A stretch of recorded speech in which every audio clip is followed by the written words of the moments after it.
ओम।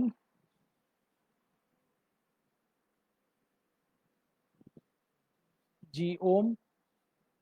आप सबका आज चैन प्राकृतिक चिकित्सा के तत्वाधान में रोग से सुरक्षा का अचूक उपाय, योग कैसे हमें रोगों से मुक्त करता है, इस पर मैं आपसे चर्चा करूंगा। और मैं अपना परिचय, मैं अजीत कुमार,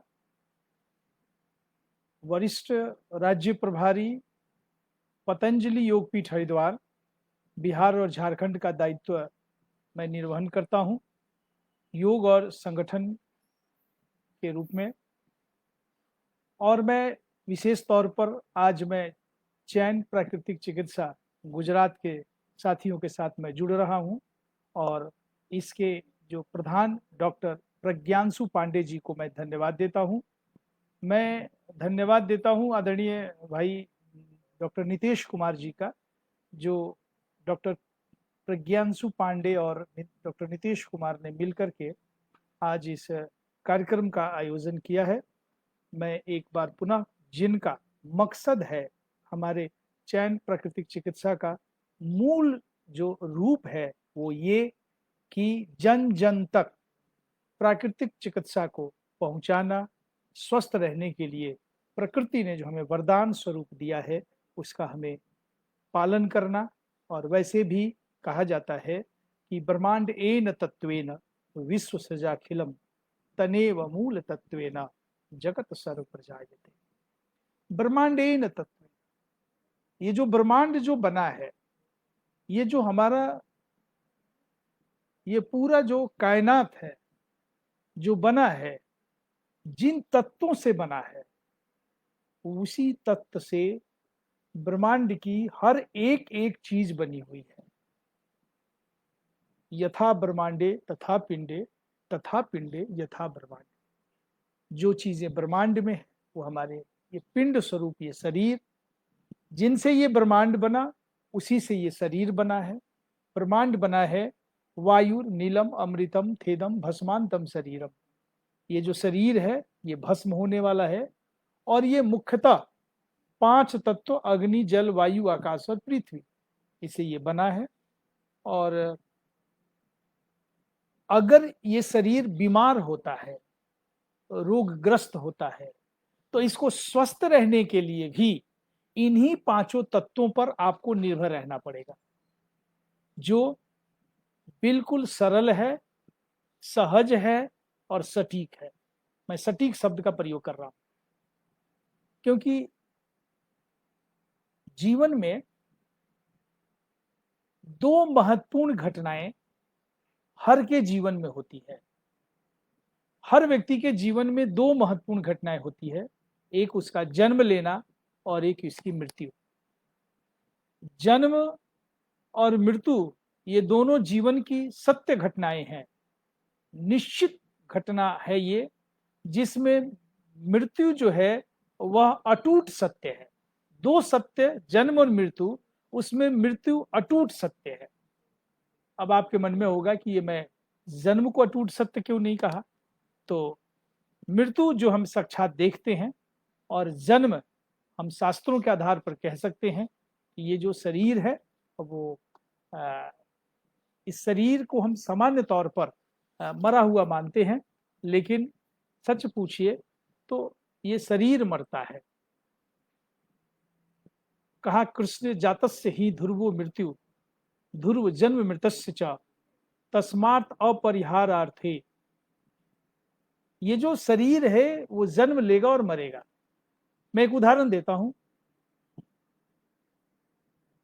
आपने सूर्य को देखा है, सूर्य का उदय और सूर्य का अस्त, आप प्रत्येक दिन इस शब्द का प्रयोग करते हैं कि सूर्य का उदय हुआ, सूर्य का अस्त हुआ। लेकिन मैं आपसे पूछना चाहता हूं कि क्या वास्तव में सूर्य का उदय होता है? क्या सूर्य अस्त होता है? बिल्कुल नहीं।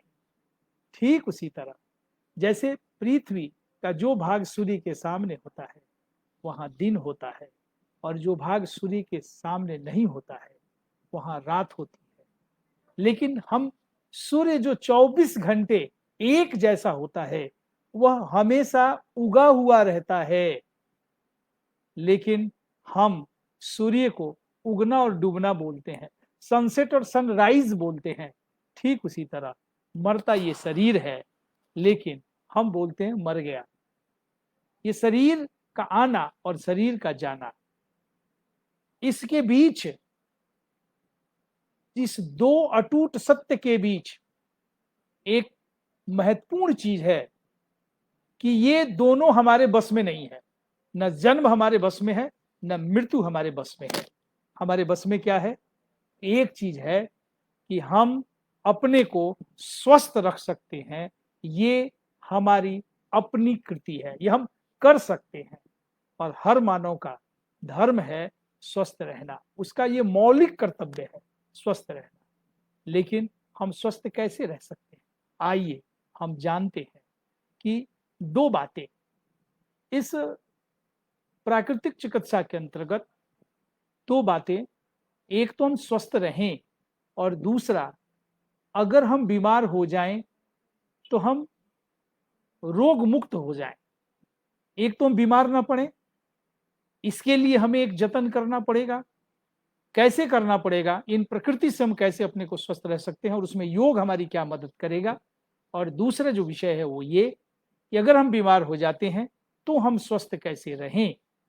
ये चीजें मॉडर्न मेडिकल साइंस में नहीं है, जिसको आधुनिक विज्ञान, जिसको एलोपैथ कहते हैं। इसमें हम जब बीमार होंगे तो ही हम डॉक्टर के पास जा सकते हैं, उपाय कर सकते हैं। बीमार न हो ऐसी कोई उपाय नहीं है। लेकिन हमारे इस प्राकृतिक चिकित्सा के पास एक बड़ी धरोहर है कि हम बीमार न हो इसके लिए जतन कर सकते हैं, और अगर बीमार हो जाए तो हम स्वस्थ कैसे होंगे। ये दो परिप्रेक्ष्य एक साथ जुड़ा हुआ है। तो मेरा ये कहना था कि हम बीमार ही ना हो। महर्षि चरक के शिष्यों ने चरक से एक साथ बैठे हुए थे, और चरक से उनके शिष्यों ने पूछा, रोगः कुतः, रोगः कुतः, रोग कहां, रोगी कहां, रोग कौन? तो चरक ने कहा, संशय की में साम। बड़ा सटीक सा उत्तर दिया, संशय की में साम। जहां संशय है वही रोग है। रोग का जन्म पहले किसी को कैंसर नहीं होता, माइग्रेन नहीं होता, मेंडाइटिस नहीं होता, किसी को डिप्रेशन नहीं होता, किसी को कोलाइटिस नहीं होता, किसी के प्रोस्टेट नहीं बढ़ते, किसी के लीवर फैटी नहीं होते, किसी को ब्रोंकाइटिस नहीं होता। पहले नहीं होता, ये बाद में होता है। रोग पहले प्रारंभिक अवस्था में बिल्कुल सामान्य लाक्षणिक रूप से वो दिखता है, बिल्कुल सामान्य सा दिखता है। और फिर जब हम उसको नजरअंदाज कर देते हैं, या अज्ञानतावश, या हमारे आधुनिक चिकित्सा के भंवर जाल में फंस करके हम अपने रोग को विराट कर लेते हैं, और वो जो छोटी छोटी रोगें जो दिखती हैं वो एक बार बड़े रूप में प्रदर्शित होने लगते हैं, और यहां तक कि हम अंत में जीवन भी हार जाते हैं।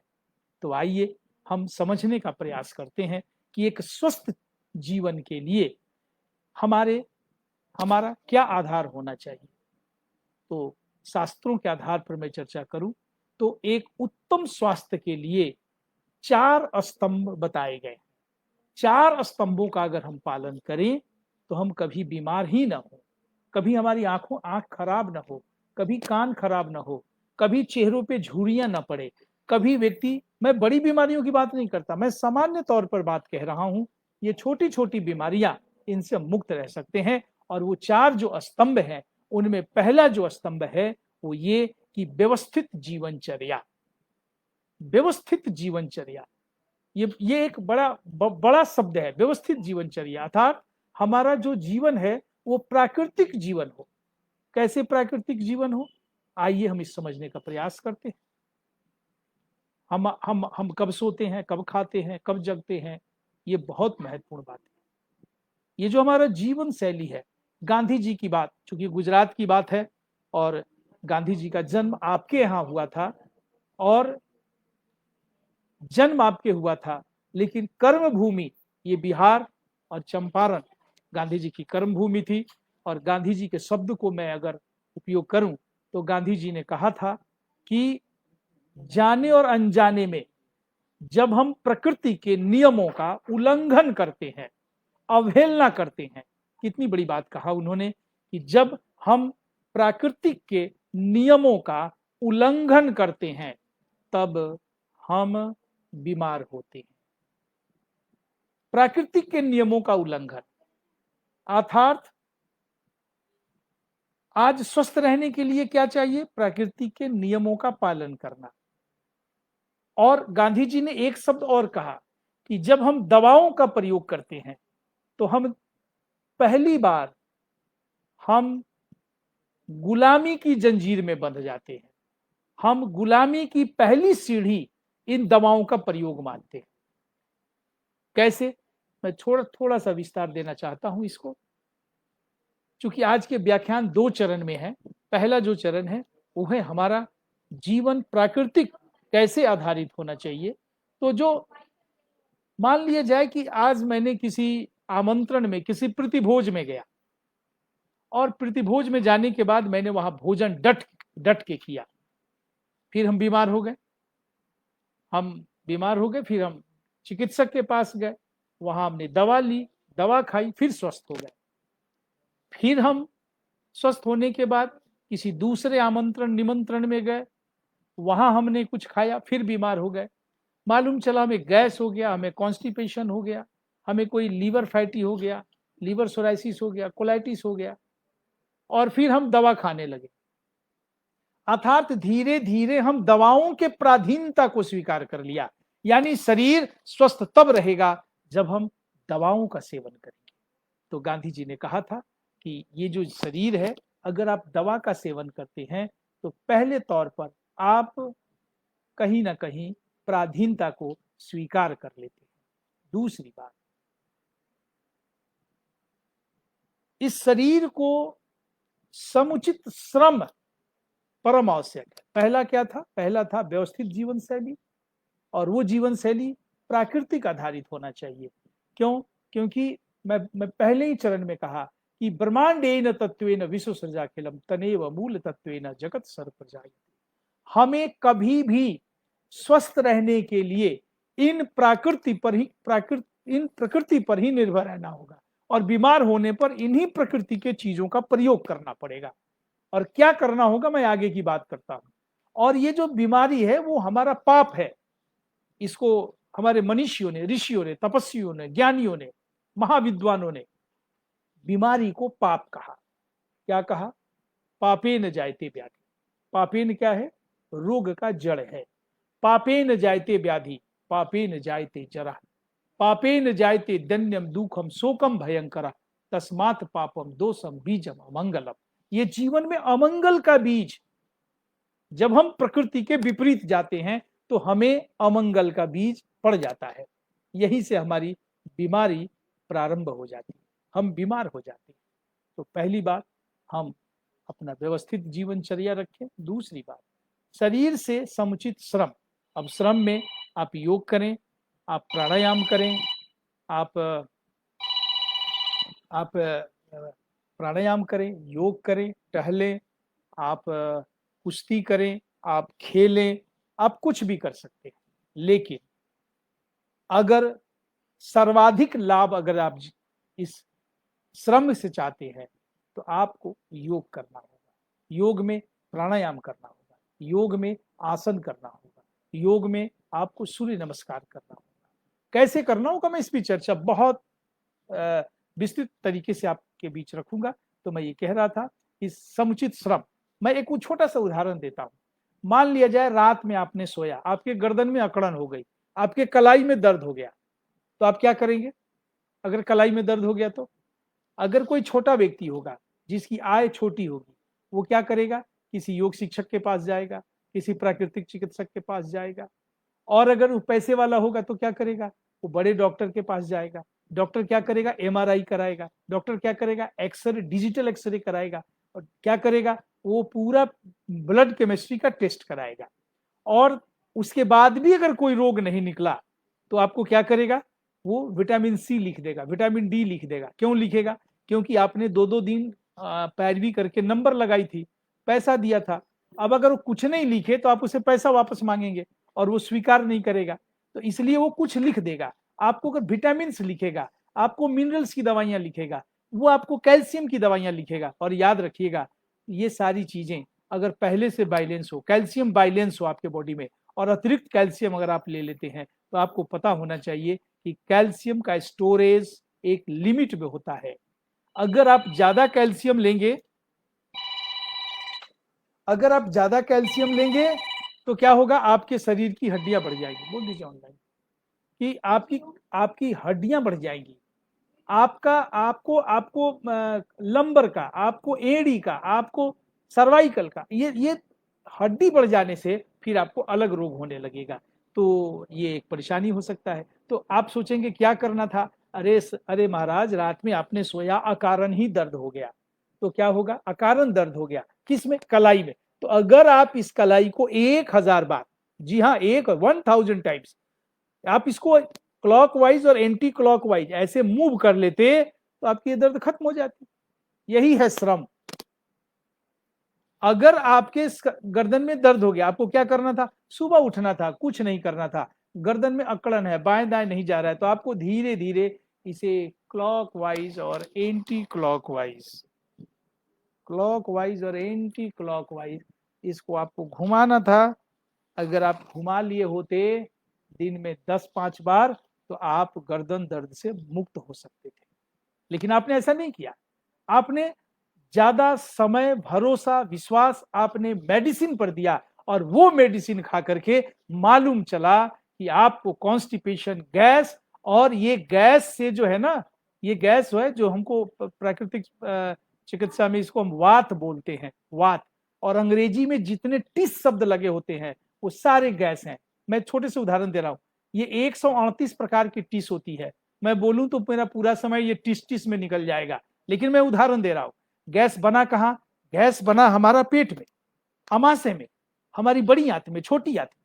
और गैस की प्रकृति है ऊपर जाना, अग्नि की प्रकृति है ऊपर जाना। अब ऊपर गया, कहां गया? ये हमारे अमाशय से निकलकर हमारे लीवर को गया, तो ये कोलाइटिस हो जाएगा। हमारे हृदय में गया तो एंजाइटिस हो जाएगा। हमारे सीने में गया तो ब्रोंकाइटिस हो जाएगा। गले में गया तो टॉन्सिलाइटिस हो जाएगा। इधर आ गया तो साइनोसाइटिस हो जाएगा। इधर आ गया तो मेंजाइटिस हो जाएगा।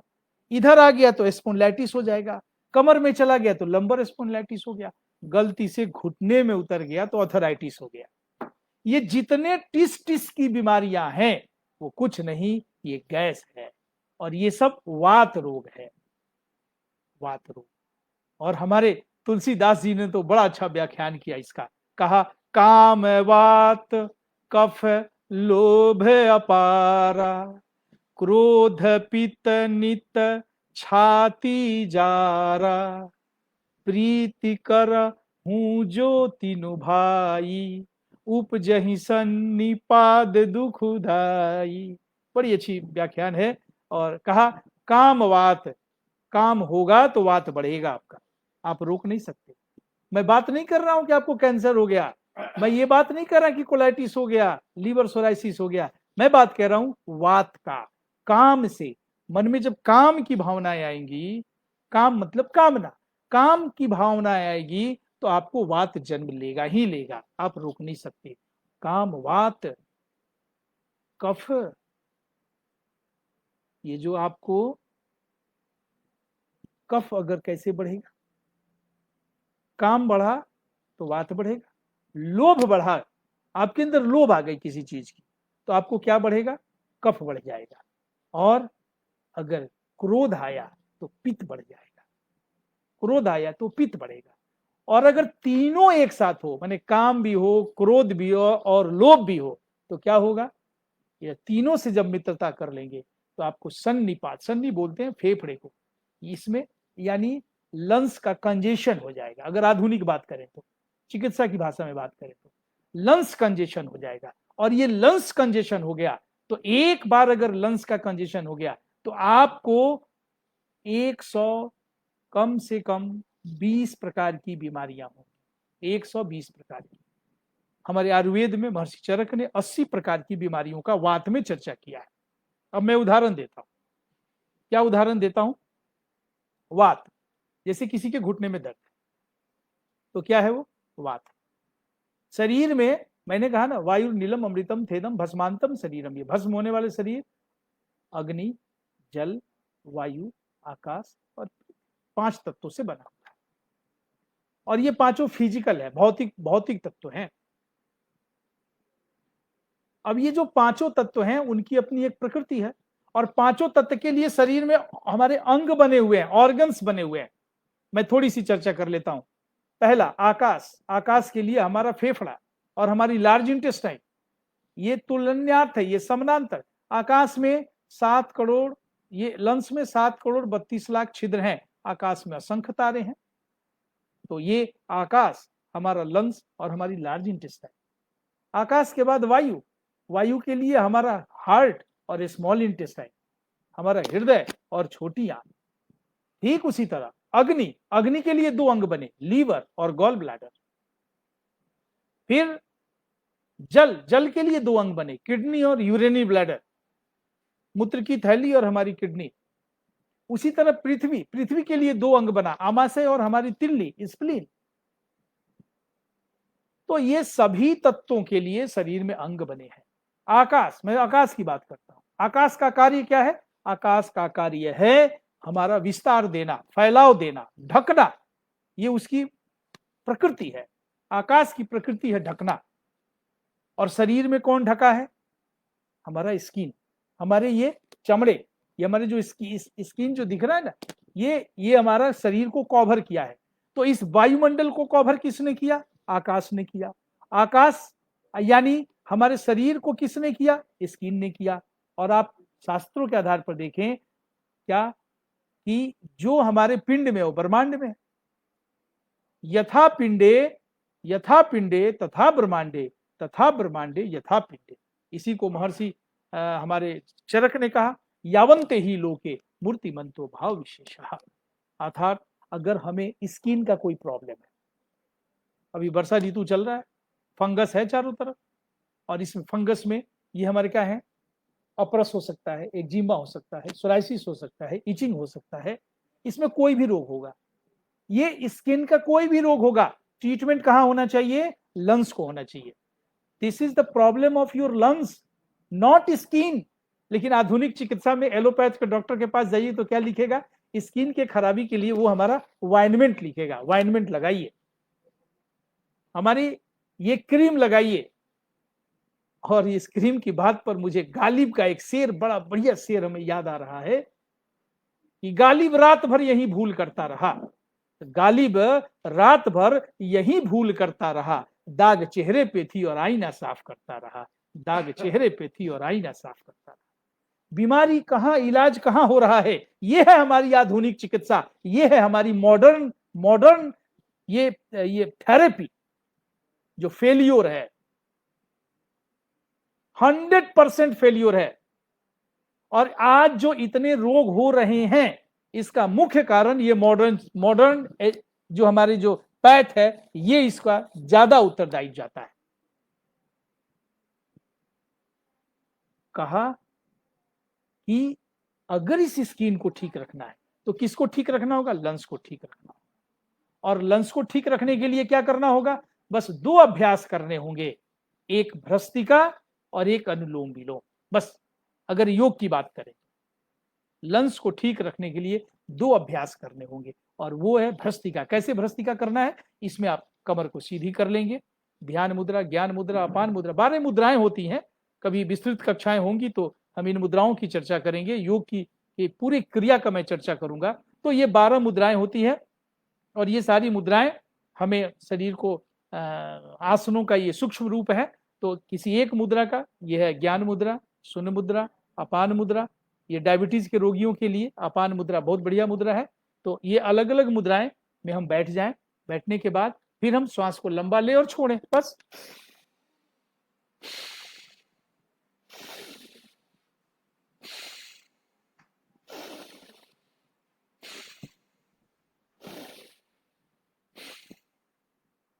ये है भ्रष्ट।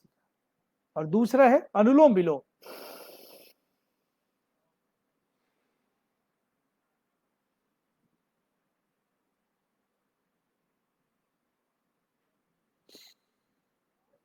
भ्रस्तिका में हम श्वास को भरने में 2.5 सेकंड लगाते हैं और 2.5 सेकंड छोड़ने में लगाते हैं। 2.5 सेकंड लेने में, 2.5 सेकंड छोड़ने में, बस समय।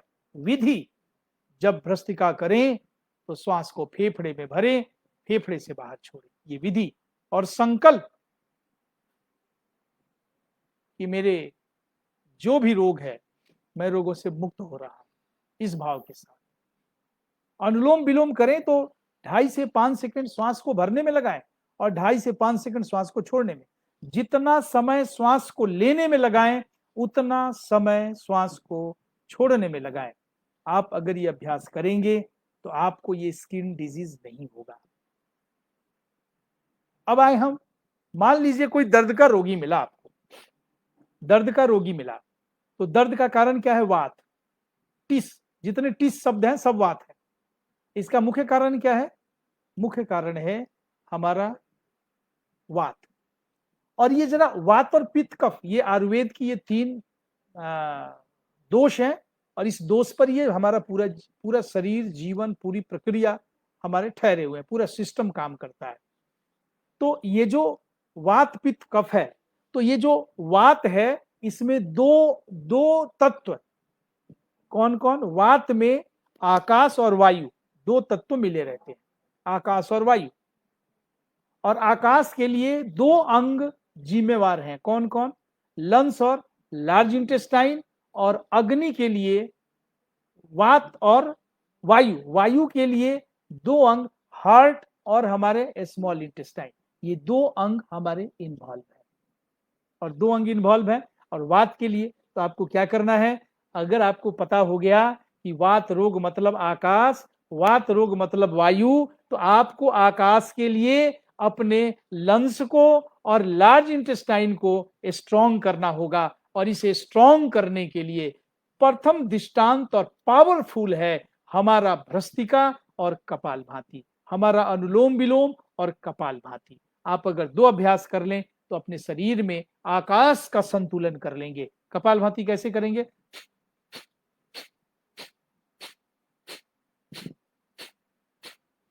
श्वास को बाहर फेंकें।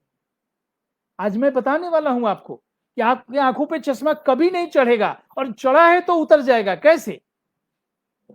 तो जब हम दर्द, आयुर्वेद में दर्द हमारा मित्र है, दर्द हमारा मित्र है, पेन इज आवर फ्रेंड।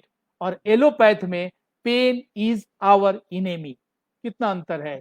दर्द वहां दुश्मन है, यहां दर्द हमारा मित्र है। दर्द हमेशा संकेत देता है, दर्द हमेशा हमें कुछ बता रहा होता है अंदर के। अगर आपके घर में कोई संदेश वहां का आया और आपने उसको 2 झापड़ मार दिया, वो चला गया, लेकिन चला तो जाएगा, लेकिन वो संदेश वहां जो गया वो महासंग्राम, फिर महायुद्ध हो जाएगा। और यही कारण है कि लोगों को बड़ी बड़ी बीमारियां होती हैं। तो किसी भी दर्द के लिए आकाश और वायु जिम्मेवार है। आकाश के लिए 2 अंग, लंग्स और लार्ज इंटेस्टाइन, और आपको वायु के लिए 2 अंग आपको मौजूद है। वो 2 अंग हैं आपके वायु के लिए हार्ट और स्मॉल इंटेस्टाइन। ये दोनों चारों अंग दुरुस्त रखिए, और इस 4 अंग को दुरुस्त रखने के लिए भ्रस्तिका, अनुलोम विलोम और कपालभाति, ये 3 अभ्यास आप करेंगे तो आप अपने को फिट करेंगे और वात रोगों से मुक्ति पा जाएंगे। बात मैं करता हूं आंखों पे चश्मा की, दृष्टि की। ये चश्मा क्या है भाई? ये हमारे मॉडर्न मेडिकल साइंस का एक बहुत बड़ा झूठ और फरेब है। अच्छा, अगर मैं सच पूछूं, अगर ये आंख के चिकित्सक जो आई स्पेशलिस्ट लिखते हैं, उनको अगर किसी ने गलती से आरटीआई लगा दे, मैं लगाने नहीं जा रहा हूं, एक बात कह रहा हूं, और ना मैं आपको प्रेरित कर रहा हूं कि आप आरटीआई लगाइए, लेकिन अगर आरटीआई लगा दें तो उनको आई स्पेशलिस्ट शब्द हटा लेना होगा, उनको लेड स्पेशलिस्ट लिखना होगा, शीशा बेचने वाला स्पेशलिस्ट लिखना होगा। क्यों? वो आंखों में कुछ नहीं करते। आंखों में क्या करते हैं, एक सामने एक लेटर लगाते हैं, कहते हैं इसको पढ़िए, पढ़ने के बाद आप उन लेटर को पढ़ते हैं, पढ़ने के बाद आप क्या करते हैं, एक ऐनक लगाता है, एक शीशा लगाता है और उसे स्पष्ट पढ़ाता है। फिर वो लिखता है कि plus by focus by lens ये इतना प्लस माइनस, ये आपको लिख करके दे देता है। आप चश्मे की दुकान पर जाते हैं, वो शीशा रखता है, शीशा उस मेजरमेंट का, उस माप का शीशा उसमें आपके लगा दिया आंखों में। आप बताइए उसने आंखों में क्या किया, अगर लेंस लगाया तो भी क्या किया, वो तो शीशा ही डालता है। इसलिए आंखों का संबंध हमारे लिए अग्नि से है, अग्नि से है। आंखों का संबंध हमारे अग्नि से है और अग्नि के लिए दो अंग मैंने आपको बताया था, लीवर और गॉल ब्लाडर। जी हाँ, अगर आप आंखों को ठीक रखना चाहते हैं तो अपने लीवर को स्ट्रांग करिए। अगर आपने आंखों को स्ट्रांग रखना चाहते हैं, मैं पूछता हूं आंखों में कौन सी मशीन लगी है? ये व्हाइट वाले भाग को स्कैलरा कहते हैं, काले वाले भाग को कॉर्निया कहते हैं, उसके अंदर भूरा वाले भाग को आइरिस कहते हैं, उसके अंदर प्यूपिल्स कहते हैं, उसके अंदर लेंस और रेटिना होता है। इसमें मशीन कहाँ लगा है? कोई मशीन तो लगी नहीं है। फिर खराब क्या हुआ? शीशा खराब हुआ, लेंस खराब हुआ उसका। अर्थात आपकी आंखों का संबंध हमारे लीवर से है। आप अगर चश्मा उतारना चाहते हैं तो आपको कपाल भांति अपने लीवर पे स्ट्रोक्स देने होंगे। लीवर हमारे दाहिनी तरफ है और कपाल भांति करें तो कैसे करना होगा?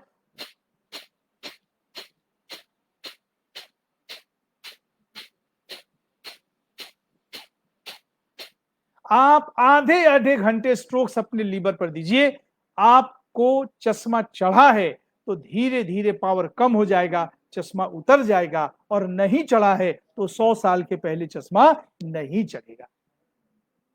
अब आप बोलेंगे कि आंखों से हमारे लीवर का क्या संबंध है? मैं एक बात पूछना चाहता हूं, क्या अगर किसी को एक बीमारी होती है जिसका नाम है जॉन्डिस, पीलिया, उसमें आपके लीवर के में जो फंक्शन है वो कुपित हो जाता है, मिसबैलेंस हो, सीरम बिलिरुबिन बढ़ जाता है, एसजीपीटी बढ़ जाता है, एसजीओटी बढ़ जाता है। ये जो मिसबैलेंस हो गया, इसके कारण आपके को जॉन्डिस हो गया। आपने डॉक्टर के पास गए, आपके पास कोई टेस्ट रिपोर्ट नहीं है, आप डॉक्टर के पास जाकर कहते हैं कि डॉक्टर साहब मुझे हमेशा थूक बिगने की इच्छा हो रही है, मुझे खाना देख के वोमिटिंग करने की इच्छा हो रही है, मेरा जी मिचल रहा है, मुझे कमजोरी हो रही है, मुझे अपच हो रहा है, तो डॉक्टर क्या करेगा? सबसे पहले जॉन्डिस के लिए वो आपकी आंखों को देखता है, आंखों को ऐसे करता है, ऐसे करने के बाद कहता है now you suffering from jaundice, और वो फिर टेस्ट लिखता है और टेस्ट में फिर जॉन्डिस आ जाता है। यानी जॉन्डिस लीवर से संबंध होता है और लीवर हमारे आंखों में उतरता है। क्यों? ये कोई मैं विश्वास के साथ कहता हूं, ये रूप रस गंध स्पर्श, ये जो हमारी जो हमारे जो इंद्रियों के जो गुण है, ये मैं वक्त कम है आप लोगों के साथ इसलिए, वरना मैं इस पर और डिस्कस करता कि रूप रस गंध स्पर्श से क्या लेना देना है। ये जो आपको हमारे आंखों का, ये हमारा रूप से संबंध है और रूप अग्नि से संबंधित है, अग्नि लीवर से संबंधित होता है और लीवर हमारा आंखों से संबंधित होता है। तो अगर आप आंखों को मजबूत रखना चाहते हैं तो आपको कपाल भांति आधे आधे घंटे करने पड़ेंगे, और अगर आप आंखों से चश्मा हटाना चाहते हैं तो आप अपने लीवर पर आधे घंटे स्ट्रोक्स दें, आपको ये लाभ मिलना शुरू हो जाएगा। एक बात। दूसरी बात, किसी को व्यसन हो, सिगरेट छुड़ानी हो तो क्या करना होगा? किसी को शराब छुड़ाना हो तो क्या करना होगा? योग के शरण में आना होगा। आप बोलेंगे योग से कैसे इसकी मुक्ति हो सकती है, योग से हमारा ये कैसे छूट सकता है? तो मैं बस आपको बताना चाहता हूं, ये शराब, ये व्यसन, ये सिगरेट, मैं सिगरेट की चर्चा करता हूं। सिगरेट आप छोड़ना चाहते हैं तो सिगरेट क्या है? सिगरेट आपका मन है, सिगरेट है आपका मन, सिगरेट है वायु, आप धुआं, वायु, वायु आपके अंदर जाता है और मन, मन आपका विचलित हो जाता है, बार बार कहता है दिशा, डायरेक्शन। तो ये जो शरीर है ये हमारे 5 तत्वों से मिलकर बना है, अग्नि जल वायु आकाश और पृथ्वी, ये फिजिकल है, और 5 मेटाफिजिकल, मन, दिशा, तम, काल और आत्मा, ये 10 तत्वों से मिलकर ये शरीर बना है। उसमें मन भी एक तत्व है, मन मेटाफिजिकल है, और हमारा इसके कारण, मन के कारण हम हमारा स्वभाव हमें सिगरेट पीने की प्रेरित करता है। इसलिए हम मन हमारा मन का वास कहाँ है? हृदय है। मन का वास है हृदय। अब आप सोचेंगे हृदय क्यों? आप देखें, आप किसी का दिल टूट गया, क्या नहीं बनता है? दिल का फोटो बनाता है, उसपे तीर का चिन्ह बनाता है। क्या कहता है? दिल, हमारा हृदय, ये मन का आवास स्थान है। हर तत्व के बॉडी में रिप्रेजेंट करने वाले ऑर्गन्स होते हैं। आत्मा को कौन रिप्रेजेंट करेगा? मन को कौन करेगा? काल को कौन करेगा? अब जैसे काल, टाइम, अब टाइम का कौन रिप्रेजेंट करता है? स्पाइन। अगर आपके समय खराब है तो शनि के दशा से आपको बचना है, राहु से बचना है, केतु से बचना है, तो क्या करना है? आपको स्पाइन का एक्सरसाइज करना होगा। आप भुजंग आसन करें, मरकट आसन करें, शलभासन करें, आप चाहे तो भुजंग आसन करें, तिर्यक भुजंग आसन करें, सूर्य नमस्कार करें। आप इन आसनों को करें तो आप अपने समय जनक रोगों से मुक्ति हो सकती है, न कि आपके उंगलियों में अंगूठी पहनने से। और मैं तो यहां तक कहता हूं कि एक योग के बहुत अच्छे सूत्र हैं कि योगः लभते स्वास्थ्यम दीर्घायुष्यम धनम सुखम बलम परम भाग्यम सर्वार्थ साधनम। योग सर्वार्थ साधन, ये दुनिया में योग सबका साधन है।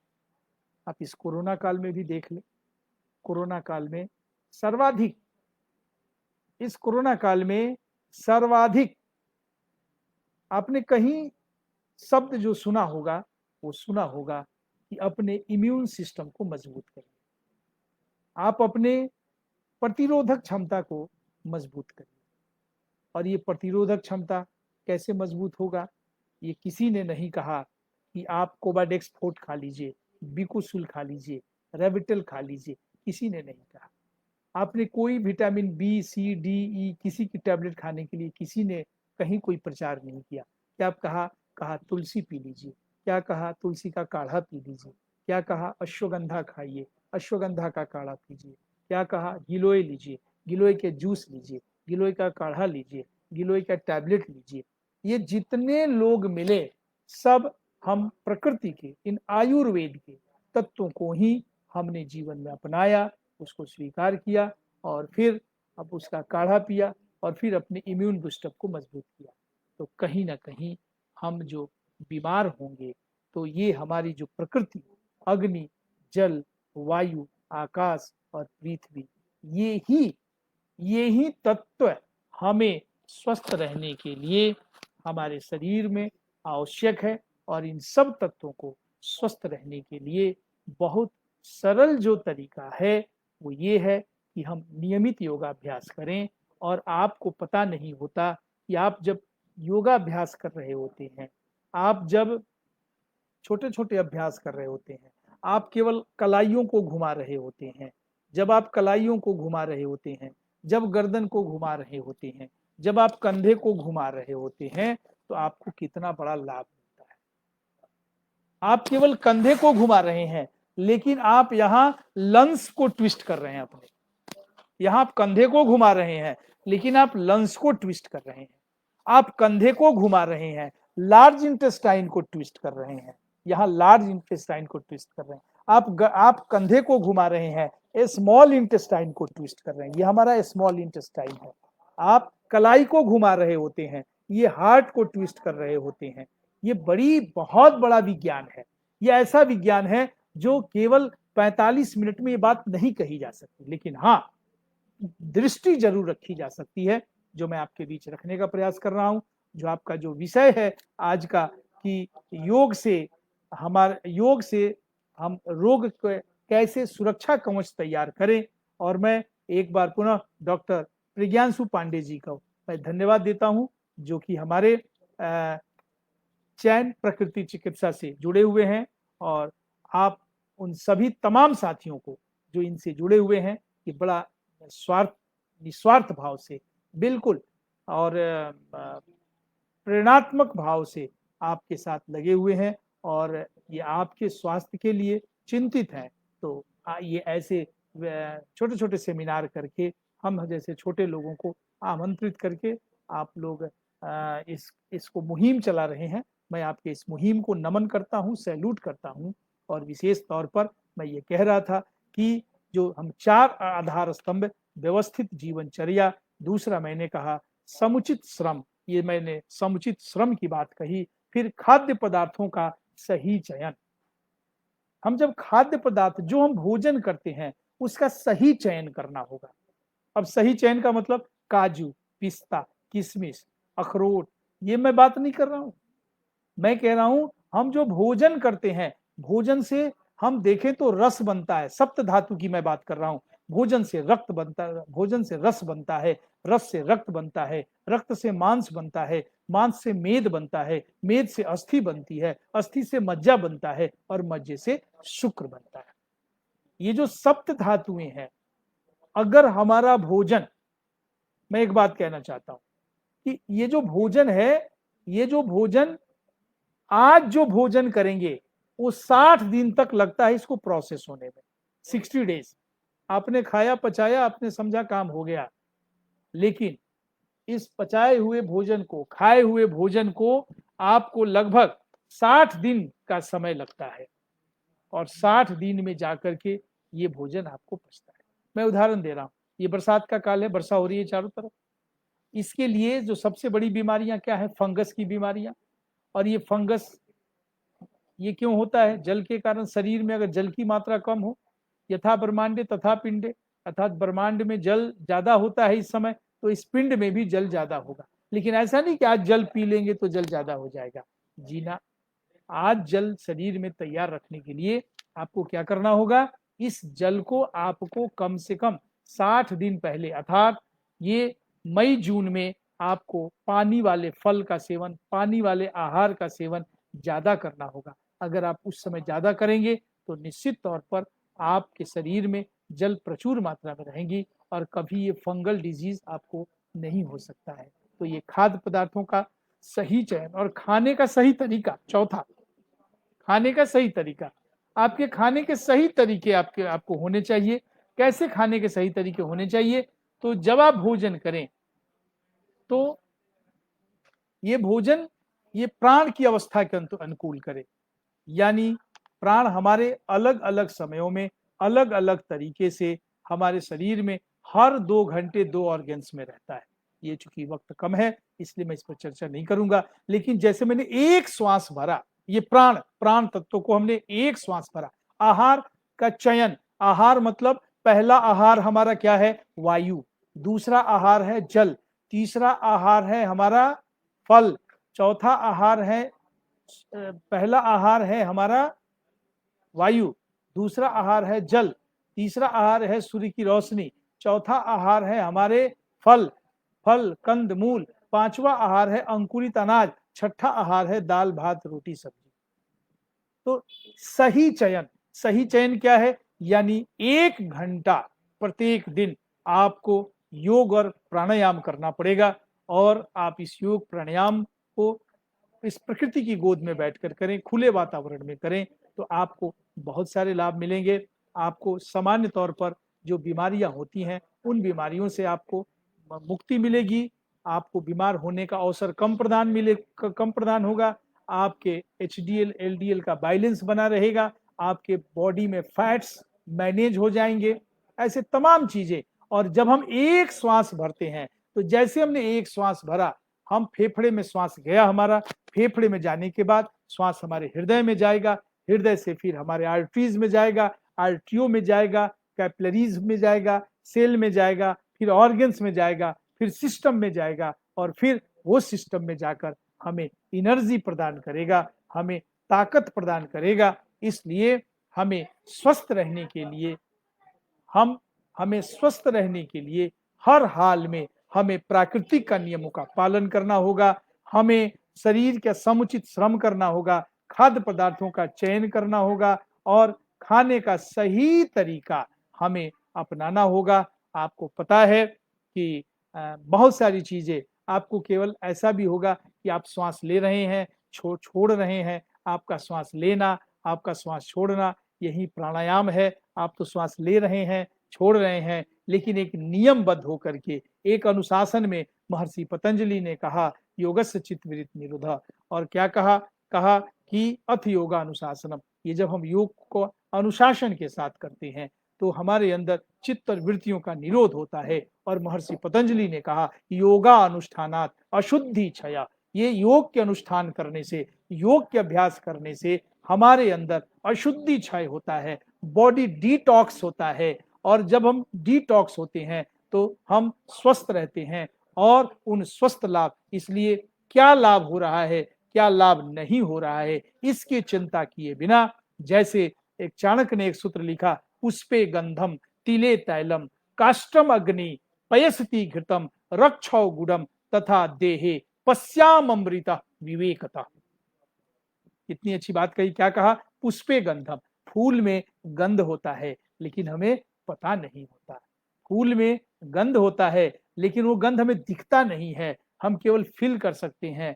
और आप लेकिन उसको लेकर के थोड़ा सा ऐसे कर लीजिए, उसको मसल दीजिए, फिर स्मेल करिए, आपको सुगंध आएगा। पुष्पे गंधम, पुष्प में गंध छुपा रहता है। पुष्प को आप छोटे छोटे टुकड़ों में बांट दीजिए, गंध आपको कहीं नहीं दिखाई देगा। तिले तैलम, आप तिल को देखिए, तिल कहीं भी आपको दिखाई नहीं देगा तेल, लेकिन तिल को पेर के देखिए, पीस कर देखिए, चीप कर देखिए, उसमें से बूंद बूंद करके तेल निकलने लगेगा। काष्टम अग्नि, लकड़ी में आग होता है लेकिन दिखता नहीं है, जब वो संपर्क में जाता है तब वो आग दिखता है। उसी तरह पैसी घृतम, दूध में घी छुपा होता है, मक्खन छुपा होता है, ये आपको दिखता नहीं है, इसको आपको पिरोना पड़ता है। रक्षो गुड़म, ईख में, सुगर केन में आप गुड़ होता है लेकिन वो दिखता नहीं है, उसको पेरना पड़ता है। उसी तरह मानो ही उसी तरह देहे देहे पश्यामृतम मनम, इस देह में अमृत है, अमृत की समान चीजें हैं। और वो विवेकता, अपने ज्ञान से उसको पेरना होगा, घिसना होगा, पिसना होगा, पिटना होगा, और वो योग करना होगा। योग से आप जहाँ गति है वहाँ शक्ति है। आप जब अनुलोम विलोम कर रहे होते हैं तो लंस गतिमान होता है। जब आप कपालभाति कर रहे होते हैं तो पूरी किडनी, बड़ी आंत, छोटी आंत, हमारी सब एक्टिव हो जाते हैं, गतिमान हो जाते हैं। और ये गति से ये पिसना, इसी को चाणक्य ने कहा यथा चतुर्भम पुरुषम परीक्षते। बोला कि भाई एक पुरुष की परीक्षाएं क्या होगी, तो एक सोने की परीक्षा क्या होगी, तो सोने के लिए कहा निघर्षणेन तपेन टंडनेन निघर्षणेन, ये घसेगा, तपाएगा, तब जाकर के उस सोने को स्वीकार करेगा। उसी तरह आप भी योग से अपने शरीर का मंथन करिए, योग से आप अपने श्वास प्रश्वास को आप नियमित अभ्यास करिए। आपके इस अभ्यास से आपका पूरा शरीर स्वस्थ होगा, दीर्घायु होगा, और आपके जीवन में एक विराट परिवर्तन होगा और आप रोग मुक्त होंगे। इसलिए मैं पुनः एक बार अपने आदरणीय प्रज्ञानशु पांडे जी, जो हमारे चयन प्रकृति चिकित्सा के हमारे पदाधिकारी हैं, मैं उनको एक बार शुभकामना देता हूं। मैं अपने आदरणीय नीतीश जी को शुभकामना देता हूं कि उनके प्रेरणा से यह कार्य संभव हो सका। और ये हम रोग जो है, वो रोग से सुरक्षा की अचूक उपाय योग है, योग से बढ़कर कुछ भी नहीं। इन्हीं वाणी के साथ, इन्हीं शब्दों के साथ मैं अजीत कुमार आपसे विदा होता हूं। और फिर कभी परमात्मा ने अवसर प्रदान किया तो आपसे मैं मिलूंगा। और कहा कालस्य परिणामेन जरा मृत्यु निमित्त जा, तो काल का ख्याल रखना पड़ता है। समय हो चुका है। आप सब ने मुझे बहुत ध्यान से सुना, इसके लिए मैं आपको बहुत बहुत धन्यवाद करता हूं। भारत माता की जय। वंदे